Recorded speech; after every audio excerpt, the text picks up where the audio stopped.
It's been helpful, Greg, no doubt, to get reactions from the business community. And Jimmy Pattison runs the Jim Pattison Group, the second largest private company in this country. They are in everything: auto dealerships, forestry, the entertainment industry, grocery stores. And Jimmy Pattison joins us now on the phone line from Vancouver. Jimmy, always good to be with you. Thanks so much for joining us this afternoon. Well, thanks for the opportunity. So obviously a lot going on in this country and around the world right now. For your business, and we mentioned it reaches every corner of this country, how has the coronavirus uncertainty impacted your company? Well, it's hit us everywhere, as you would expect, and the question is how long till we get through it, and we're optimistic. What makes you optimistic? Well, first of all, there's a lot of smart people out in the world there that particularly with the technology and medicine and all the things that are happening that are positive. So, in my opinion, that we'll see something happen here that will benefit the whole world. So you're talking in part about finding ways to deal with this health crisis. Obviously, we're also seeing governments and central banks around the world taking steps to try to help the economy as best as possible. And even this week here in Canada, we've been talking about this huge amount of stimulus coming from the federal government. What has been your take on the government's response on the economic side in trying to deal with this uncertainty, Jimmy? Well, I think it's very positive to see the government moving so rapidly and dealing with a topic that nobody's ever seen anything like this before in my lifetime. No doubt. And if we think about the different parts of your business and how they are impacted, can you give us some examples on some of the things that your team has been watching for and dealing with in the last couple of weeks? Well, what we're seeing, of course, in the food business is that we're running out of food every day because of the demand for people buying food right now. I've never seen anything like it. So from a business point of view, that's a positive.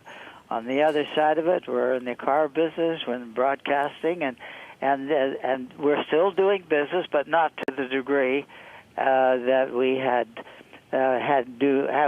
have normally.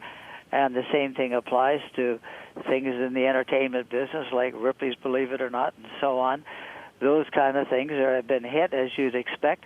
But overall, we're down, but we're optimistic that this thing will get behind us in a reasonable period. You know, it is interesting to hear you use that word, optimistic, and to be optimistic at a time when there's been so much pessimistic feeling out there.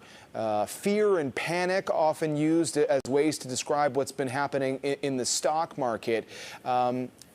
What have been your observations on how the world markets have reacted to all of this? Well, I think it's something that's never been seen before in my lifetime, and depending on over the years, we've seen lots of negative things happen, but in the final analysis, it turns out we know that last big war that we had, World War. We've had two major world wars, but we've come through it, and as time goes by, we tend to develop more technology, more population, and so I'm optimistic that we'll get through this, and of course we'll learn a lot from it. Well, that's helpful historical context, no doubt. Jimmy Pattison joining us on the phone line from Vancouver. And Jimmy, you talked about your grocery store operations. You're one of the biggest players in the country, and obviously a lot of demand for products. We have heard from our leaders having conversations with the heads of different grocery businesses around the country just to ensure there's enough food on the shelves and that pricing doesn't spike in any way, shape, or form. Has your team been talking to Ottawa throughout all of this? Well, we certainly have not that I'm aware of. Okay. And then in terms of that business, you mentioned the demand for food. How are you going about, or how is your team going about ensuring that you can keep the shelves stacked?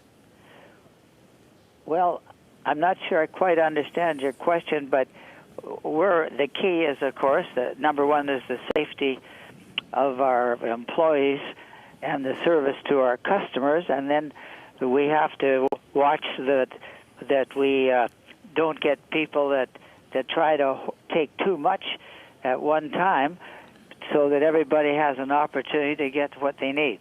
Yeah. Speaking of keeping employees safe, and since you are in so many different businesses, what have you been thinking about on that front, Jimmy? Have you found it prudent? We've seen so many businesses for now closing their doors. Can you just give us a sense on how you've been approaching that with your various businesses?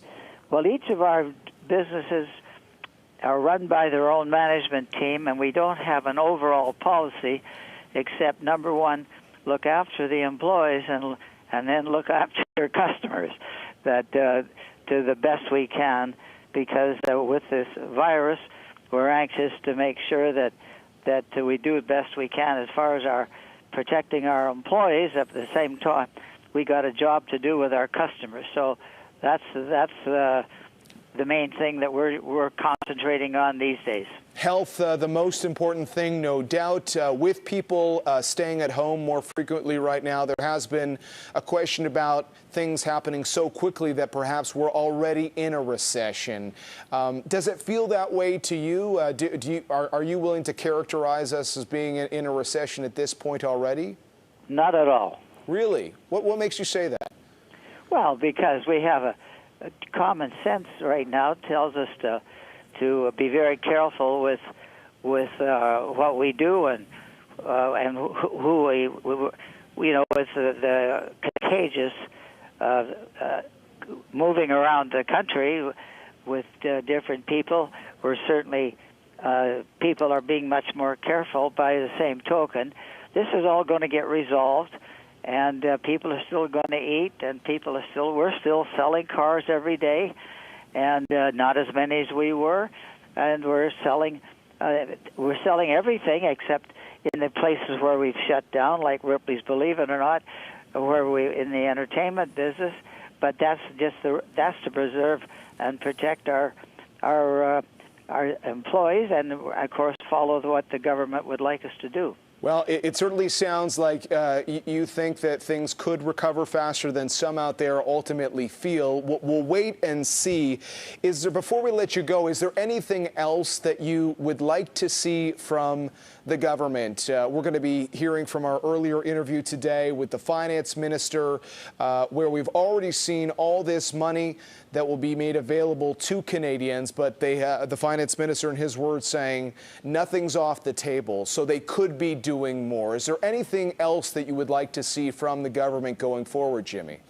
No, I think that the government is certainly stepping up to the plate, it seems to me, and we'll just have to wait and see. But this will pass too, like everything else does.